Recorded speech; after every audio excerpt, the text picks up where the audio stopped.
Prosperity depends strongly on energy for cooling, for heating, water purification, sewage processing, medicine, communications, for industry. All those things depend upon electric power. It's all well and good to just imagine everyone will stop driving their cars or traveling on jets. I live fairly modestly. I drive an 18-year-old Saturn, but I'm still an American, so that means I use vast amounts of resources no matter how frugal I am.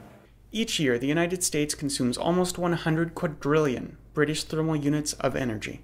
Per capita, that's the equivalent of burning 54 barrels of oil every year for every single American, or 12 tons of coal, or 5,300 cubic feet of natural gas to generate the same amount of energy. As you can probably imagine, the pollution released by harvesting, then combusting any one of these fossil fuel options is immense. Even natural gas, the cleanest of the three, releases substantial greenhouse gases. Today's nuclear reactors run on uranium oxide solid fuel rods. If we had more of today's reactors in operation, only 1 cup of uranium oxide would cover a typical American's yearly energy demand. But this is thrown in our face, possibly for good reason, too. What I'm working on is the dream that failed. Conventional nuclear power is essentially stagnated, particularly in the United States. Nuclear innovation stopped in the 1970s. There's another option, thorium, element 90 on the periodic table. It would only take 4 grams of thorium to meet an American's energy needs for a full year. That's 4 grams.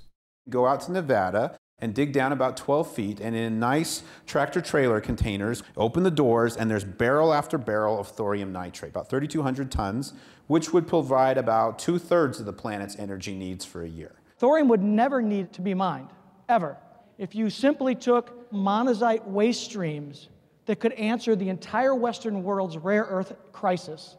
You would stockpile enough thorium to run the entire world on thorium reactors. The best way of getting thorium, frankly, is go down to the beach in Florida and just dig some sand. Thorium could serve as an essentially unlimited nuclear fuel. You could catalyze the burning of thorium indefinitely. The reactors we use today answer the question, how do we power a 1950s-era nuclear submarine? The USS Nautilus. So we basically have this sub-design put into shipping port for the first power generator, and we built 400 of those. The Navy program was optimized to the needs of the Navy. It actually wasn't very well optimized to the needs of power production. We're extracting about half of 1% of the energy that's in the uranium. You can imagine going to your boss saying, I developed a new system. Well, how efficient is it? It's less than 1%. Excuse me, what did you build? I think you need to go work on that again. You know, I mean, we just simply wouldn't accept this. We could use thorium about 200 times more efficiently than we're using uranium now. This reduces the waste generated over uranium by factors of hundreds and by factors of millions over fossil fuels. Even without disastrous side effects, we still have a finite source of fossil fuel materials. We're quite sure we can make it cheaper than coal, but as long as you're close to coal, people are going to choose something over coal. Coal is extremely plentiful in North America. OPEC is not going to jack up the cost of coal. Coal is cheap. Coal causes 13,000 deaths a year. That's in the U.S. alone. In China, over 100,000. We are the second largest economy in the world. How do we meet this gap? It's a huge challenge. Energy and coal use is growing rapidly in all the developing countries, and they're being supported by Peabody Coal. Rich countries can afford to overpay for things. We can afford to overpay for medicine, we can overpay for energy. In the world where most people live, 80%, energy is going to be bought where it's economic. To you and me, national energy choices are the difference between cheap and expensive gasoline at the pump, the cost of heating our homes, and just another factor in how competitive our manufacturing sector can be. Outside of developed nations, energy is a difference between life and death. They will use the cheapest energy source available to them because they desperately need that electric power. Germany's a first world nation, so why are they still building new coal plants? The holy grail for renewables is to be able to store the electric power one day and use it the next. And it's very expensive. Like fusion was so hard to do, storing energy cheaply has been a remarkably difficult challenge for 50 to 100 years. all the types of batteries that get made for cars, for computers, for phones, for flashlights, for everything. All the batteries we make now could store less than 10 minutes of all the energy the world uses. Thorium provides power when the sun goes down. Thorium provides power when the wind stops blowing. It doesn't depend on location. It doesn't require new transmission lines to be built from solar or wind farms to where the energy is actually needed. And for the CO2 problem, so we have to go from rapidly rising to falling all the way to zero. Power reactors don't contribute CO2 to the atmosphere. They should, by golly, be pursued. Period. And not to do it is sort of insane, really. We didn't develop nuclear energy off the back of the moonshot. We developed nuclear energy off the back of the atomic bomb. Now, I spent 10 years working at NASA. There's no coal on the moon. There's no petroleum. There's no wind either. The moon orbits the Earth once a month. For 2 weeks, the sun goes down and your solar panels don't make any energy. So nuclear energy was really the only choice. They had to go with all kinds of new materials, new seals, new gaskets. There's an analogy here of taking the evolutionary steps and taking the revolutionary step. We will use new metal alloys, some of which have not yet been invented. Just like the moonshot, we can't anticipate what all the benefits will be. But we do have a baseline: clean, plentiful energy. I'm a rocket engineer. I know how to do this stuff. Building a reactor is a lot easier than this. Why climb the highest mountain? Why fly the Atlantic?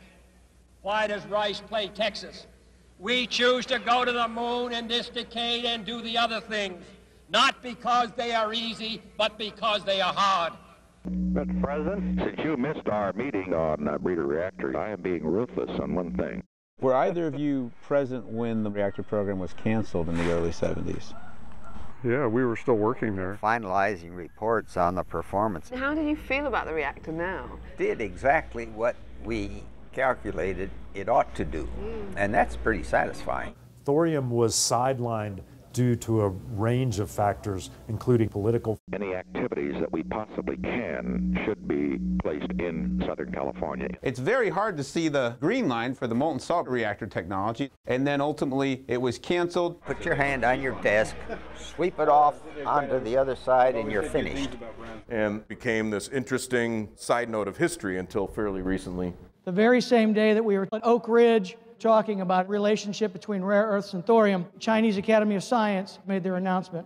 We are going to do this. We're going to own the IP. So we very much like to be energy independent. Hey, maybe you shouldn't keep giving away this information. If you want to do something about global warming, it would be a great thing if China built thorium-based reactors instead of coal plants. There are currently about 300 people working full-time on it. China is doing exactly what it needs to do for its people and to raise them out of poverty and give them a standard of living that they deserve, and their government should be congratulated for that. The exploration of space will go ahead, whether we join in it or not. The flip side of that is we're going to exchange Saudi Arabia for China. A lot of the energy used here in China is not for consume, it's for production. Our energy, no matter what, forever is going to cost more than their energy. All we're consuming now is that very, very, very small sliver of natural uranium. Uranium-235 is like silver and platinum. Can you imagine burning platinum for energy? And that's what we're doing with our nuclear energy sources today. We're burning this extremely rare stuff. And we're not burning the uranium-238 and the thorium. So I have a friend who's trying to start a rare earth mine in Missouri. Every known way to extract rare earths from their mineral concentrates, thorium just literally drops out like a rock and you have it. How much thorium do you think you'll be pulling up a year? I think about 5,000 tons. 5,000 tons of thorium would supply the planet with all of its energy for a year. The thorium is free, so it's going to be the most valuable commodity in the world with almost no value.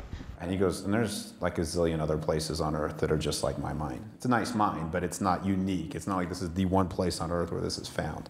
Dig out rare earth metals to make your magnets for your wind turbines, you get a load of thorium. Without heavy rare earths, you're really not in the business of technology. When you use concentrated solar power, you use molten salts as the coolant. So there are synergies. Every time mankind has been able to access a new source of energy, it has led to profound societal implications. Human beings have had slaves for thousands and thousands of years. And when we learned how to make carbon our slave instead of other human beings, we started to learn how to be able to be civilized people. If you gave me all